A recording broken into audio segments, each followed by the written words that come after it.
Spring 1834, in the quiet hills of Virginia, a discovery was made that would stain the conscience of an entire nation. From the cellar of an ordinary farmhouse, authorities rescued 47 children. They were between the ages of 6 and 16. None of them looked alike. None seemed related, yet all whispered the same chilling name: Mother Sullivan. The sheriff's first report was so disturbing that 3 deputies resigned within a week. What they had seen inside that house was almost too monstrous to believe. For nearly 20 years, Constance Sullivan and her husband Ezra had lived a lie. To their neighbors, they were kind-hearted souls who opened their doors to orphans. In truth, they were jailers. The farmhouse they called home concealed a secret prison, a place where children were kept not for days, not for months, but for years. From the outside, the Sullivan property was ordinary. White clapboard walls, a wide front porch, a red barn rising over the fields. But beneath it all stretched a hidden labyrinth. Ezra Sullivan had expanded the cellar with his own hands, hiring laborers for repairs, yet never showing them the full design. What he created was not storage. It was a cage inside. The children lived in perpetual darkness, fed just enough to survive. They slept on the dirt floor, huddled together for warmth. Some had been there so long they no longer remembered their own names. They knew only one authority, the woman they called Mother Sullivan. Villagers occasionally glimpsed children in the windows. Constance always had an answer. They're orphans from Pennsylvania. Soon, relatives will collect them. No one questioned her. Shopkeepers remembered how she bought vast amounts of food and medicine. But in the 1830s, no one looked deeper.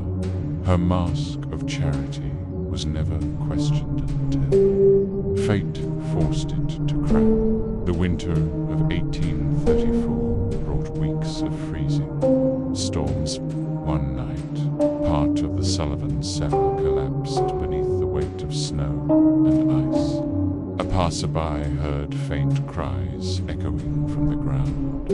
When authorities arrived, lanterns in hand, they uncovered a hidden passage leading downward. What they found inside seared itself into memory. Children, dozens of them, filthy, half-starved, their eyes burning with terror at the sudden light. Some clutched each other as if they had forgotten what it meant to be free. One boy, no older than 7, whispered the words that would define the case. Mother Sullivan said, "We must never leave." News of the raid spread quickly. Families from miles around rushed to the farmhouse, hoping to recognize a missing child. Some were reunited in tears. Others found only silence. Their children had died years earlier in the dark. Their names erased, their graves unmarked. Constance Sullivan was arrested on the spot. Her husband Ezra attempted to flee into the woods, but was captured by a search party before dawn. When confronted, Constance showed no remorse. Witnesses recalled her chilling words. They were mine to raise, mine to discipline, mine to keep. The trial that followed shook Virginia. Testimonies from the surviving children painted a portrait of unthinkable cruelty.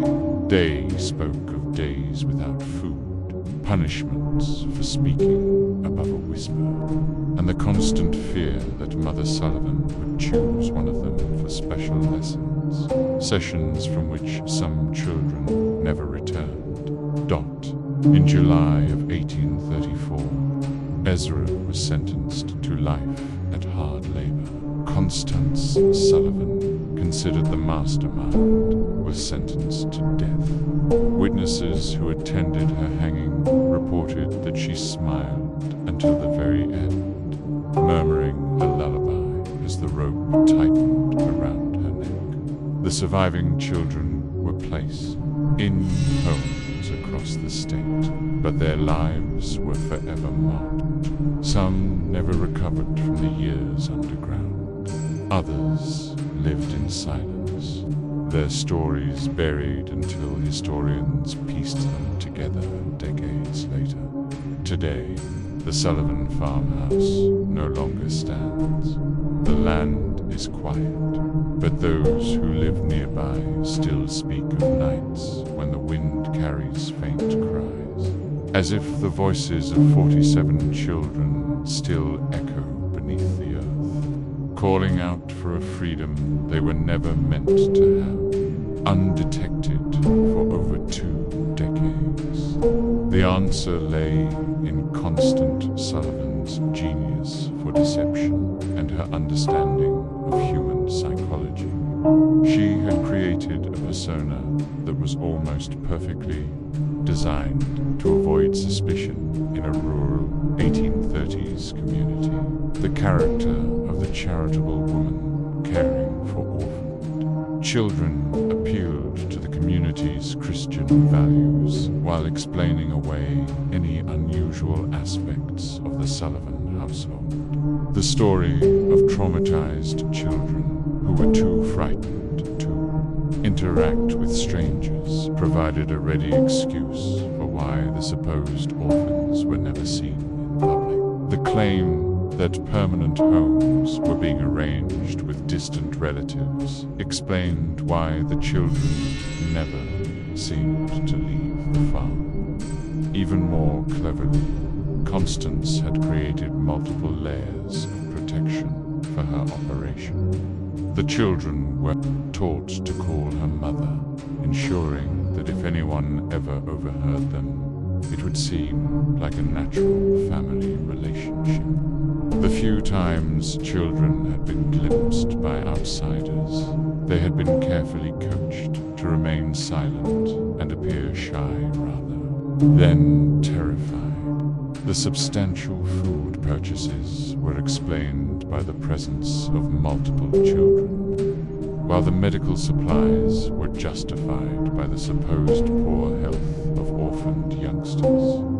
The physical setup of the operation was equally well planned. The basement construction had been spread over many years, with different workers handling different aspects of the project. No single craftsman had seen the complete layout or understood the true purpose of the modifications. The soundproofing was effective enough that even close neighbors rarely heard anything suspicious. And when they did, the sounds could be explained by as ordinary farm activities or the normal noise of children playing. Perhaps most disturbing was the psychological control system that Constance had developed. The children were told that they had been abandoned by their families, that no one was looking for them, and that the outside world was dangerous and hostile. Those who behaved properly were given slightly better food and living conditions. Those who caused trouble were subjected to punishments that served as examples to the others. Over time, most of the children accepted their captivity as simply the way their lives were meant to be. The community's reaction to the discovery was one of complete shock and disbelief. Many residents initially refused to believe that Constance Sullivan, the quiet woman who had lived among them for over 20 years, could be capable of such monstrous acts. Some suggested that she must have been coerced by her husband, or that the whole situation was somehow a misunderstanding. These denials became impossible to maintain as more evidence emerged. The detailed records found in the basement included not just information about the children, but also correspondence with criminal contacts in other states. Constance Sullivan had been part of a network that trafficked in children, buying and selling young victims across state lines.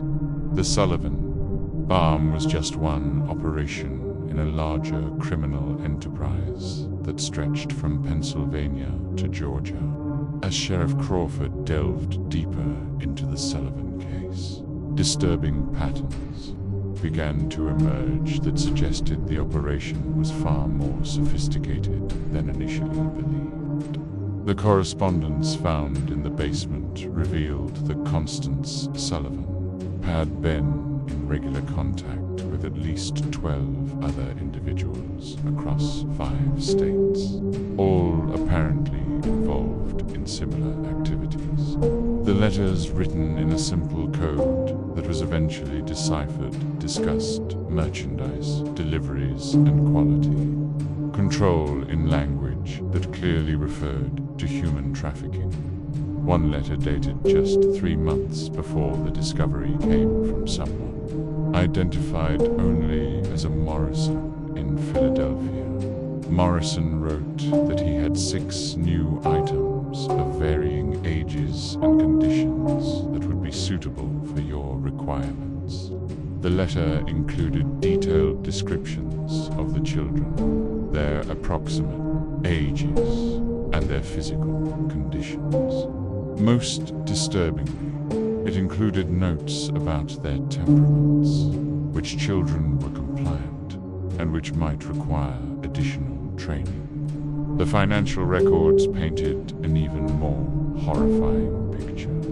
Constance Sullivan had been paying between $50 and $200 per child, depending on age and condition. She had also been receiving payments from other locations, suggesting that the Sullivan Farm served as both a destination and a distribution point for trafficked children. The total amount of money involved was staggering for the time period. Over $8,000 in transactions over 2 decades, equivalent to several hundred 0 inches modern currency. Dr. Marcus Whitfield, the traveling physician who had been called to the Sullivan Farm on several occasions, became a key witness as the investigation expanded. Under questioning, he revealed that Constance Sullivan had always been unusually specific about the medications she requested.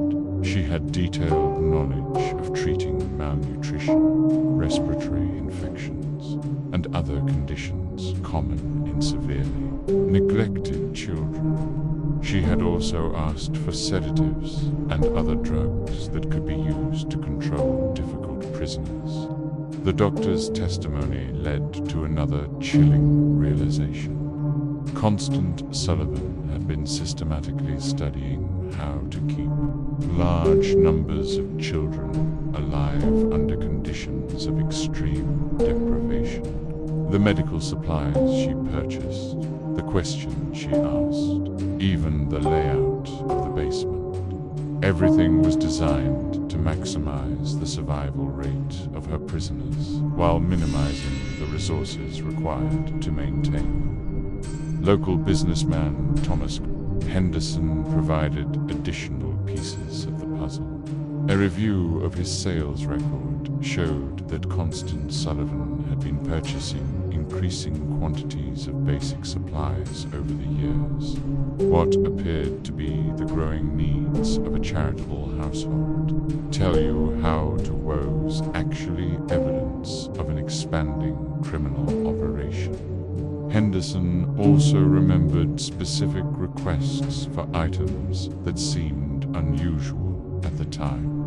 Extra blankets, large quantities of children's clothing, and bulk purchases purchases of simple medicines. The investigation also revealed the role of Ezra Sullivan in the operation. While Constance appeared to be the mastermind, Ezra was responsible for the physical maintenance of the prison and the handling of the children. Several of the surviving victims, when they were finally able to speak, described him as the enforcer who carried out punishments and maintained discipline. His construction work on the basement hadn't been just expansion. It had been constant refinement of a system designed to hold human beings in captivity. The most disturbing revelation came from analyzing the records of children who had disappeared viewed from the Sullivan farm over the years. The ledgers showed that some children had been transferred to other locations, suggesting a network of buyers and sellers across multiple states. Others had been marked as unsuitable or problematic. Entries that corresponded with the remains found in the basement burial chamber. The scope of the investigation expanded as authorities in other states began examining their own unsolved disappearances. Missing children reports from Pennsylvania, Maryland, North Carolina, and South Carolina showed disturbing similarities. Many of the missing children fit the profile of those found at the Sullivan farm. Poor, orphaned, or from families that were unlikely to have resources to search for them extensively. Federal marshals were called in to coordinate the multi-state investigation. This was unprecedented for the time period, as most law enforcement was strictly local. The Sullivan case represented one of the first major criminal investigations to cross state lines and involve federal authorities. The legal implications were complicated by the fact that many of the crimes had occurred in different jurisdictions, under different laws. As weeks passed, more survivors began to tell their stories. The accounts were remarkably consistent, describing years of imprisonment, systematic abuse, and psychological manipulation.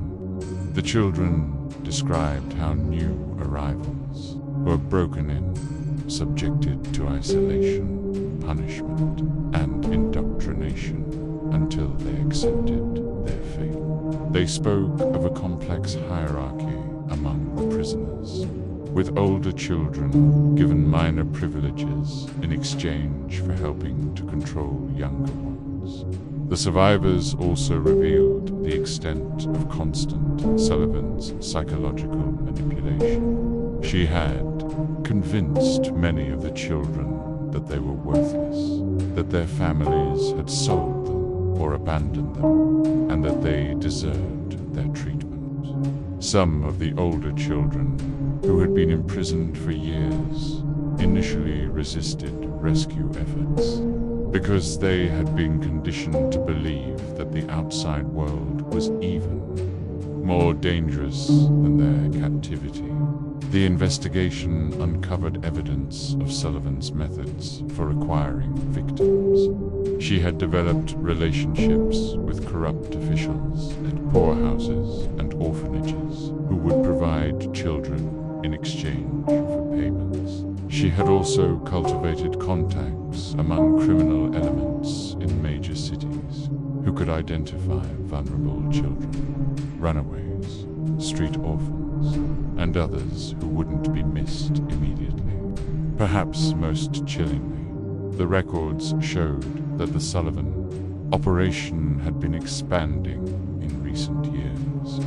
The number of children being held had increased, and there were plans in the correspondence for establishing similar facilities in other locations.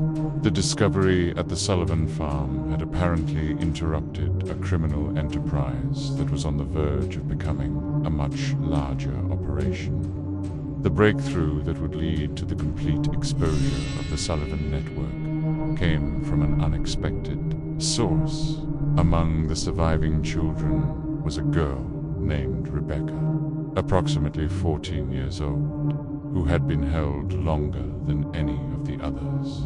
Unlike the other children who had been broken by their ordeal, Rebecca had maintained a spark of defiance and an extraordinary memory for details. Rebecca had been kidnapped from her family's farm in Pennsylvania in 1829 when she was just 9 years old. She remembered everything about her capture, how a woman claiming to be a distant relative had arrived at their farm, how she had been lured away with promises of sweets and a ride to town, how she had awakened chained in the Sullivan basement. More importantly, she remembered every conversation she had overheard between Constance Sullivan and the various visitors who had come to the farm over the years.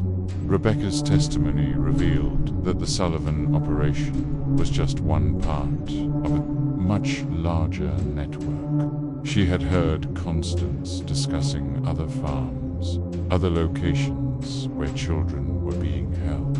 She remembered names, dates, and details about shipments of children being moved between different facilities. Her information provided law enforcement with their first comprehensive picture of the scope of the criminal enterprise. The most significant revelation came when Rebecca described a visit that had occurred just 2 weeks before the discovery. A well-dressed man had arrived at the farm in an expensive carriage accompanied by 2 other men. Rebecca had been selected along with 3 other children to be inspected by the visitors. The man had examined them carefully, checking their teeth, their muscle tone, and their general health like a buyer evaluating livestock. The visitor had ultimately decided not to purchase any of the children, complaining that they were too damaged. For his purposes, however, he had left behind a letter containing detailed specifications for the type of children he wanted to purchase. The letter, which was found among Constance Sullivan's papers, described requirements for children of specific ages, physical characteristics, and temperaments. The language was cold and businesslike, discussing human beings as commodities to be bought and sold. The letter was signed H. Blackwood and included a return address in Charleston, South Carolina. When authorities investigated, they discovered that Henry Blackwood was a wealthy plantation owner who had been purchasing children for years, ostensibly as household servants, but actually for purposes that the investigation would reveal to be even more sinister than the Sullivan operation. The Blackwood connection opened up an entirely new dimension of the case. Southern plantation owners, it appeared, had been using the child trafficking network to acquire workers who would be completely under their control. Unlike enslaved people who had some legal protections and whose disappearance might be noticed, trafficked children could be worked to death with no legal consequences. They had no families to search for them, no legal status to protect them, and no hope of escape.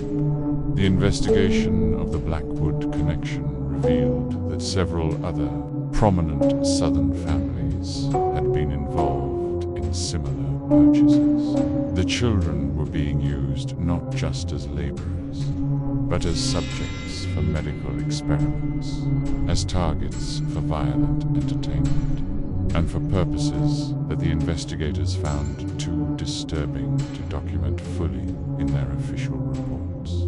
As the scope of the criminal network became clear. The investigation faced increasing resistance from powerful interests.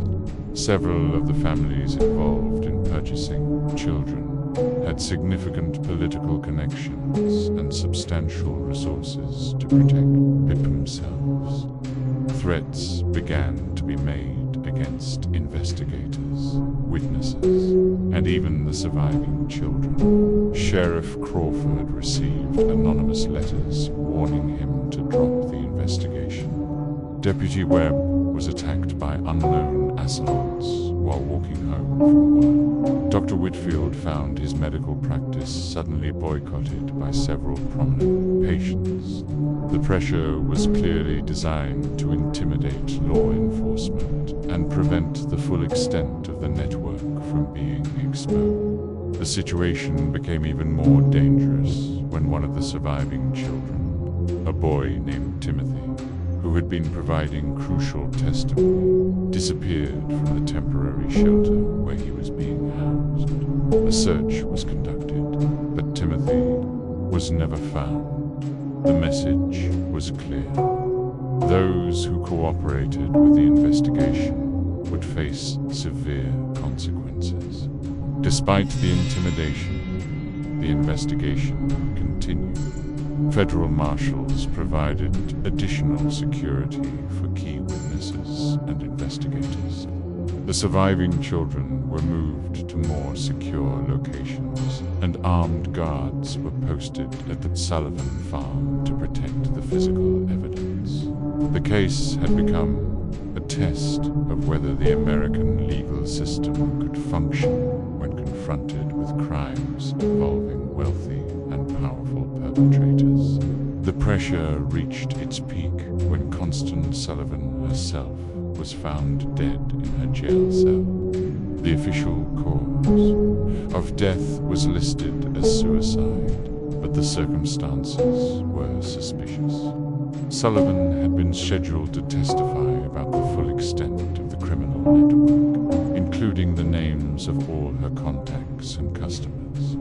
Her death eliminated the investigation's most important witness and source of information about the broader conspiracy. The mysterious death of Constance Sullivan sent shockwaves through the investigation team. If powerful interests were willing to eliminate key witnesses, no one involved in the case was safe. The investigation had uncovered a criminal enterprise so vast and so well-connected that it posed a threat to some of the most prominent families in American society. Just when it seemed that the investigation might be derailed by intimidation and violence, an unexpected development changed everything. A former employee of Henry Blackwood, motivated by guilt over what he had witnessed, came forward with evidence that would blow the case wide open. The employee, a man named Samuel Pierce, had worked as an overseer on the Blackwood plantation and had detailed knowledge of the children who had been purchased from the Sullivan network. Pierce brought with him documents that proved the connection between the Sullivan operation and the Southern buyers. More importantly, he had witnessed the fate of many of the children who had been sold to plantation owners. His testimony would provide the final pieces of the puzzle and expose the full horror of what had been happening to America's most vulnerable children. Samuel Pierce's testimony before the federal grand jury in Richmond would go down as one of the most disturbing accounts in American legal history. Pierce, a man in his 40s with weathered hands and haunted eyes, had worked for Henry Blackwood for over a decade. What he had seen on the Blackwood plantation and what he revealed about the fate of the Sullivan children shocked Even the seasoned investigators, who had thought they understood the scope of the criminal enterprise. Pierce described how the Blackwood plantation operated two separate systems. The main plantation used enslaved labor for cotton production, operating under the typical, though brutal, economic model of Southern agriculture. However, Blackwood had also established what Pierce called the experimental quarters, a separate facility where the trafficked children were held for purposes that had nothing to do with agricultural production. The children purchased from the Sullivan network were used as subjects for medical experiments that Blackwood conducted with several associates, including 2 physicians from Charleston Medical College. The experiments were designed to test the limits of human endurance to Charleston Medical College. The experiments were designed to test the limits of human endurance, to study the effects of various drugs and treatments, and to satisfy the scientific curiosity of men who viewed the children as laboratory animals, rather than human beings. Pierce's most damning testimony concerned the detailed records that Blackwood maintained of these experiments. The plantation owner had documented everything: the children's reactions to different treatments, their survival rates under various conditions, and the progression of diseases that were deliberately introduced to study their effects. The record showed that Blackwood and his associates had been conducting systematic torture disguised as medical research. The testimony revealed that at least 37 children from the Sullivan network had been sold to Blackwood over the years. Of these, only 4 had survived long enough to be transferred to other buyers. The rest had died as a result of the experiments, malnutrition, or the brutal working conditions in the experimental quarters. Their bodies had been buried in unmarked graves in a remote section of the plantation. Pierce also provided information about the broader network of buyers. He had been present at meetings where Blackwood discussed purchases with other plantation owners, wealthy businessmen, and even some politicians. The conversations he overheard revealed that the trafficking network extended far beyond what investigators had imagined. Children were being bought and sold across the entire country, with different buyers having different requirements and purposes. The most shocking revelation came when Pierce described a gathering he had witnessed in the fall of 1833.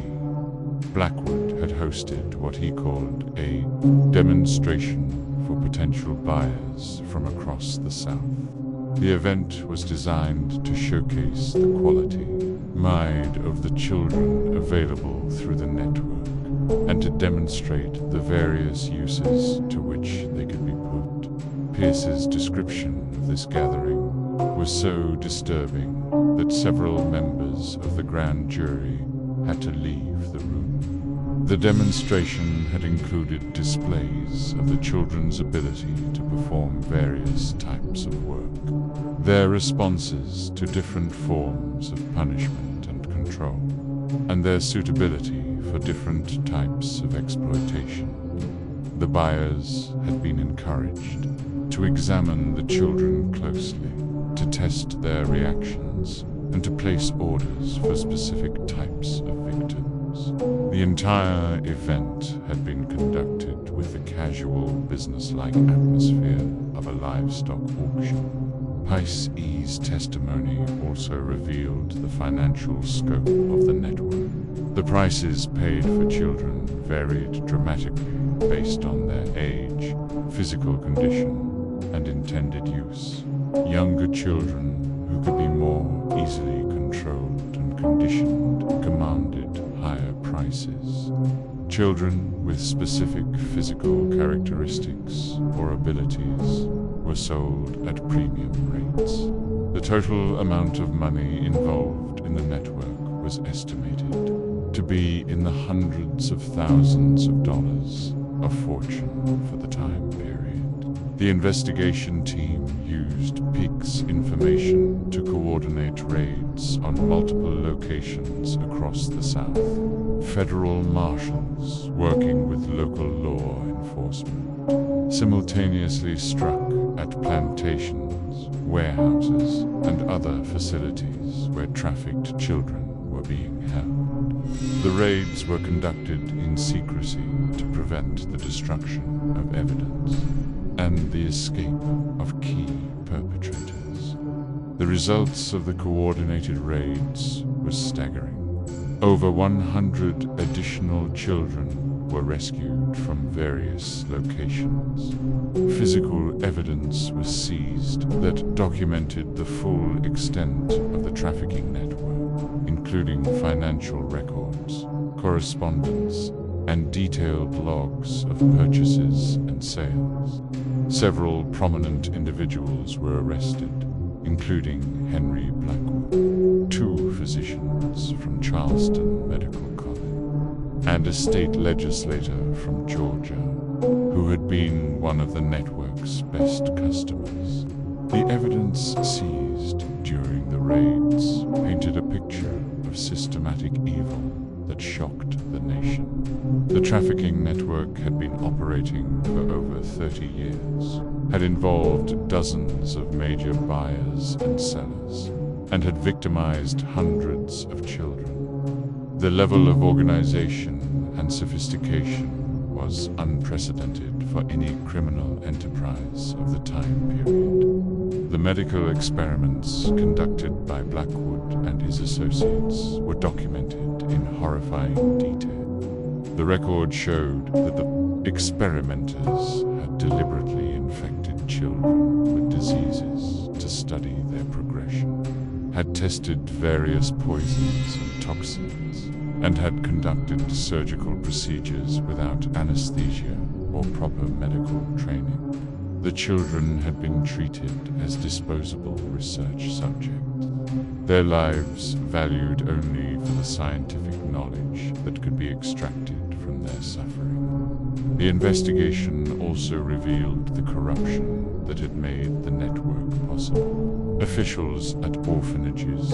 poorhouses, and local governments had been bribed to provide children or to ignore their disappearances. Judges had been paid to declare children abandoned or to approve adoptions that were actually sales. Even some law enforcement officials had been involved in covering up evidence and intimidating witnesses.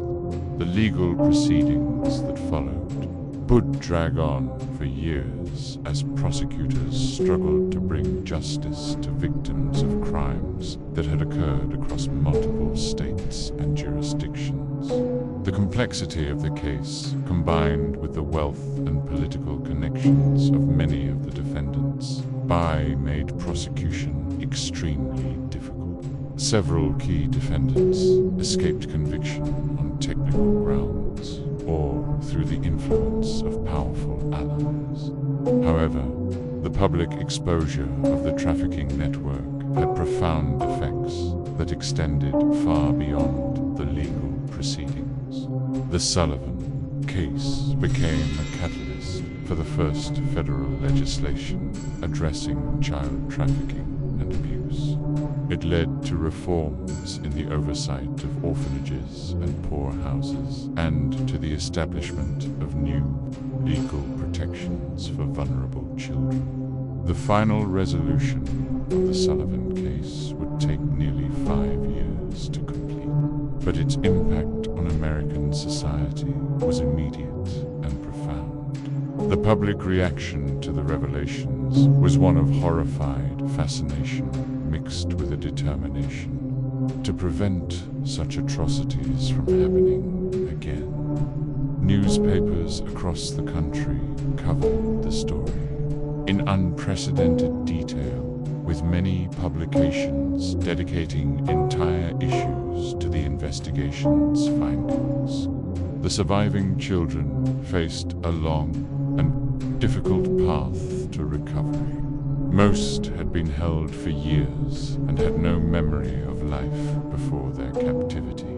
The 47 children rescued from the Sullivan basement required extensive medical treatment, psychological care, and patient work to help them readjust to normal human interaction. Many never fully recovered from their ordeal, carrying physical and emotional scars for the rest of their lives. Rebecca, the 14-year-old girl whose testimony had been crucial to exposing the broader network, became something of a celebrity as news of her courage spread. However, the attention proved overwhelming for someone who had endured such trauma. She was eventually placed with a Quaker family in Pennsylvania who provided the quiet, supportive environment she needed to heal. Rebecca lived to be 73 years old, eventually marrying and raising a family of her own. But she never spoke publicly about her experiences again after the trial testimony. The legal proceedings revealed the full extent of the corruption that had enabled the trafficking network. Ezra Sullivan, who had been captured during the initial raid, was convicted on multiple charges of kidnapping, imprisonment, and murder. He was executed by hanging in Richmond on November 15, 1836, before a crowd of over 3,000 people. His last words, according to witnesses, were a confession that he had followed the devil's path and a plea for forgiveness from the children he had helped to torture. Henry Blackwood's trial became a sensation that exposed the dark underbelly of Southern plantation society. The medical records seized from his plantation provided evidence of systematic torture and murder that shocked even hardened observers. Blackwood was convicted of multiple murders and sentenced to death, but his execution was delayed for years by appeals and political maneuvering. He eventually died in prison in 1841, reportedly of a heart attack, though some suspected he had been poisoned by associates who feared he might reveal additional secrets. The two physicians from Charleston Medical College who had participated in the experiments were expelled from the medical profession and sentenced to long prison terms. Their cases led to new regulations governing medical research and the treatment of human subjects. The medical college itself faced a scandal that nearly resulted in its closure as investigators revealed that several other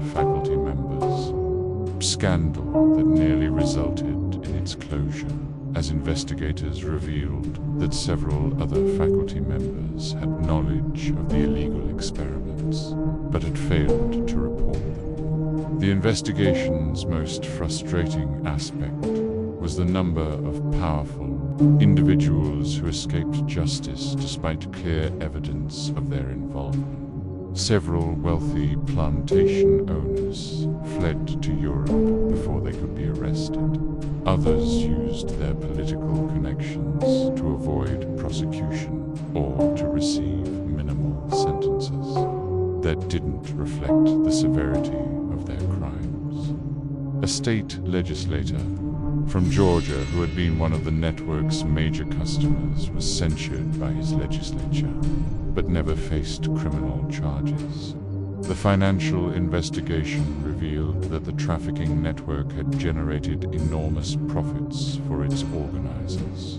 Constance Sullivan alone had accumulated over $12,000 in profits over her 20-year operation, a sum equivalent to several hundred 0 inches modern currency. Much of this money was never recovered, as it had been invested in legitimate businesses or hidden in accounts that investigators couldn't trace. The Sullivan farm itself became a symbol of the horrors that had been uncovered. The property was seized by the government and eventually sold at auction, but no one wanted to live in a place associated with such evil. The house was demolished in 1845, and the basement was filled with concrete and sealed permanently. A small cemetery was established on the site to memorialize the children who had died there, though most of their names were never known. The case led to significant reforms in child welfare and protection. Virginia passed the first comprehensive child protection laws in American history, establishing government oversight of orphanages and requiring background checks for anyone seeking to adopt or care for large numbers of children. Other states quickly followed with similar legislation, creating the foundation for modern child welfare systems. The federal government also responded with new laws addressing interstate crimes and human trafficking. The Sullivan case had demonstrated the limitations of state-by-state law enforcement when dealing with crimes that crossed jurisdictional boundaries. New federal statutes gave marshals expanded authority to investigate and prosecute trafficking cases, establishing precedents that would prove crucial in later criminal justice developments. Perhaps most importantly, the case changed public awareness about the vulnerability of children and the need for systematic protection. The romantic notion of the charitable individual caring for orphaned children, understanding of the need for institutional oversight and legal safeguards. The phrase "another Sullivan case" entered common usage as a warning about the potential for abuse in situations involving vulnerable children. Dr. Marcus Whitfield, the physician who had unknowingly enabled the Sullivan operation through his medical consultations, dedicated the rest of his career to child welfare. He established free clinics specifically for orphaned and abandoned children and became an advocate for reforms in medical practice that would prevent physicians from being manipulated by criminals. His later writings on medical ethics were influenced heavily by his experience with the Sullivan case. Sheriff Benjamin Crawford, who had led the initial investigation, was promoted to federal marshal and spent the rest of his career pursuing similar cases. He became one of the first law enforcement officials to specialize in crimes against children, developing investigative techniques and procedures that would be used for decades. Crawford's detailed reports on the Sullivan case became required reading for law enforcement officers across the country. The children's stories, as they emerged over the years, revealed the full scope of human resilience and the long-term effects of systematic abuse. Some, like Rebecca, were able to build relatively normal lives with proper support and care. Others struggled with mental illness, addiction, and other problems that stemmed from their traumatic experiences.